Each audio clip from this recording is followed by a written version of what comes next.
how to avoid becoming obsolete. So as much as people are going to be sick, there's going to be options for them to find wellness, but there's going to be ways that you can do that very well and you can make that work for you. And then there's going to be older ways of doing things where you might hobble along for a while, but it becomes more and more difficult to compete. Now, if you want to compete, and when I say compete, if you are a business owner, if you're a practice owner, you are competing, whether you like it or not, you need to make understanding what is coming up part of your routine. Welcome to the Super Clinic Project Podcast, Coach's Corner Edition. Ready to boost your practice by 10,000 in just 10 minutes? Join your coaches, Jennifer and Tracey, for fast improvement strategies that drive real results. Let's get started. Welcome to the Super Clinic Project Podcast, where we take regular clinic owners and we turn them into super clinic owners. You have me for your Coach's Corner today, Jennifer Gligorich, along with Tracey Sundquist. And today we're going to be talking about AI and automation. We want you to help you get $10,000 in your business in 10 minutes. So artificial intelligence and automation are the biggest buzzwords right now. And the people who are doing it are going to be the industry leaders. But it's not just industry leaders in tech or, big Silicon Valley. Now AI has infiltrated everything. Schools, our higher learning, other, your competition is going to be using AI, and even healthcare. In fact, we're going to be talking about some very specific tools in the episode to help you do more with little time. Tracey, before we go into each tool, do you want to add anything? When it comes to artificial intelligence does not replace intelligence. So let's just be totally clear. It's not as though you can artificially build a 20-figure business without having, some smarts of your own. So what we want to do is we want to be able to use AI to support and enhance what we've already got going on for us. So you don't stop learning, you don't stop reading, you don't stop connecting, you don't stop developing your own skill set. But AI is a magnificent way to help you do this in a fun, interactive, almost like a guided way, rather than just trying to, figure everything out on your own. Right. So let's talk about, let's take that elephant in the closet about, because I tell everybody, I'm like Terminator, Linda Hamilton, like, no, don't kill it now, kill it with fire. Right. Yeah. But then the other part of me goes, oh, well, it's really inconvenient when I use it. Right. So we have Chat GPT, we have DeepSeek. I use a very specific set of AIs called Centra, which is 12 different AIs in one to help me with clients and different things that I do. But one of the things that's very important to know is you have to know what you're doing. You have to be a prompt master. What does that mean? You have to learn how to ask good questions in order to get good responses. If you're not a good question answer, you're going to need to become, or question asker, you're going to need to become one in order to understand AI, how to utilize AI. And nothing has illustrated this more than they did a study in Stanford and Harvard, and they took recent grads compared to grads before AI, and it was not good. The grads before AI, when they had conversations with them, they were able to converse, they were able to remember data and pull data.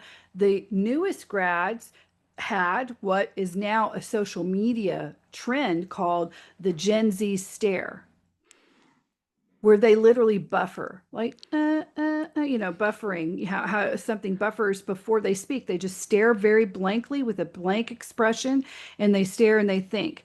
And it's because not just COVID generation, they are not used to, for their biggest peak developmental years, they had masks on, and some of them did not know how to do their faces correctly. They didn't see other people, doing correct expressions, and they did not do correct expressions. So they have a very almost slack-jawed, unintelligent stare. And it's not that there's no intelligence there. It's just that it's a type, you can tell the difference, right?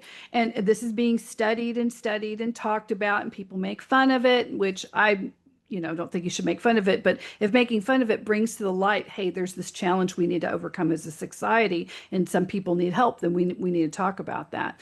So what they found is that people were actually asking ChatGPT, how do I ask this question? What would I say with this? And so it would take them twice as long because they were having to go to different AIs to ask questions, ask better questions, to teach them how to ask questions, right? So that's one thing it's not going to help you with. So we'll talk about that. So let's assume that you do ask very good questions. There are many good programs that you can use, and we talked about ChatGPT, Seek, OpenAI. I know for clinical documentation and tasks, doctors, I just take notes. I take notes all the time. That's all I'm doing. There's Deep Scribe.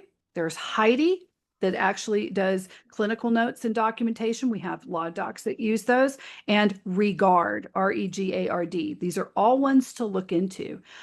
We have a couple of other ones as well. Diagnosis. If you just are like, this sounds familiar, I can't really remember. I got, yes, we have Google, but there's more AIs that are very specific, like consensus.ai. That's a really big one.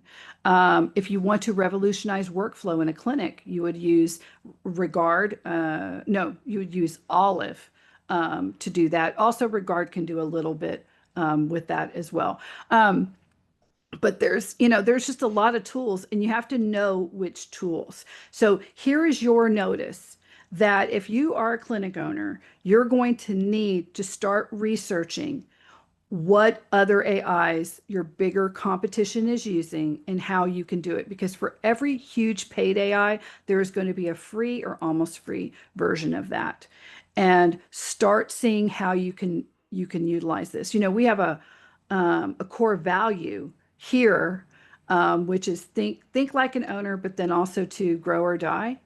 And both of those, Brand Lab, which is that's the power behind Super Clinic Project Podcast.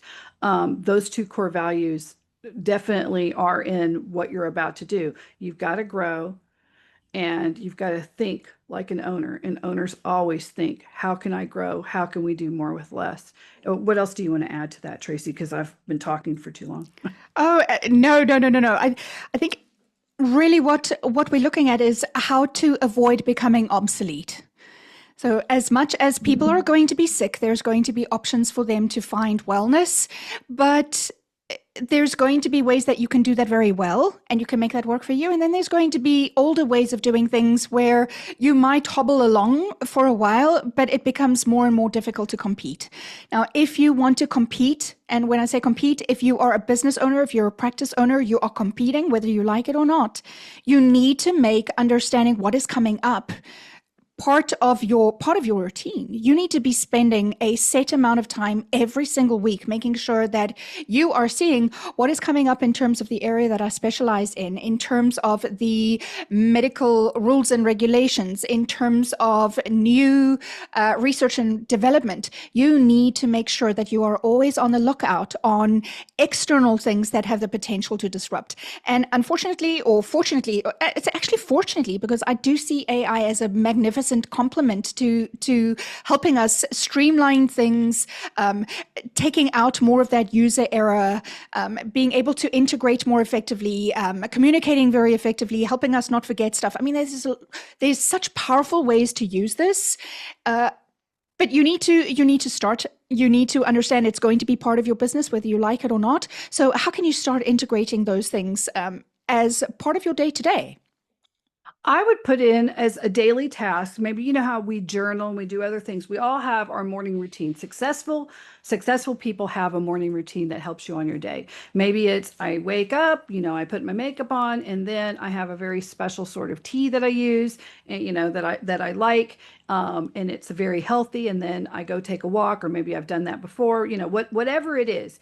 Add into your business routine from when you get into the office. And if you have to do it, get up a little bit earlier, well, that's like all of us, or if you have to stay up later, you can just ask Google, what AI can help me stay abreast of trends in my industry? What AIs can help me if I'm a med spa, right?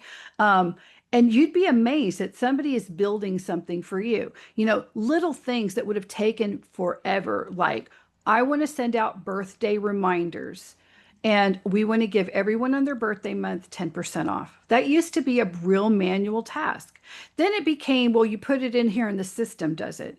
Now with AI, it can be automated even more. We can keep track of different life events, different things, and send out emails to everyone. You can ask AI, this is a very interesting thing that's happening right now. Can we remind, or here's a news article about how revolutionary this one therapy is. Can we, write an email that's very concise to everyone on my list, and a complimentary or a coinciding text message about this article, but then reminding people we do it, and then telling them we're going to give something off for that, right? And AI will just spit out immediately, really well worded, concise. Just look it over, make sure it's good, and then you can load it in. And if you have an AI that's automatically integrated with contact management, that can happen almost instantly.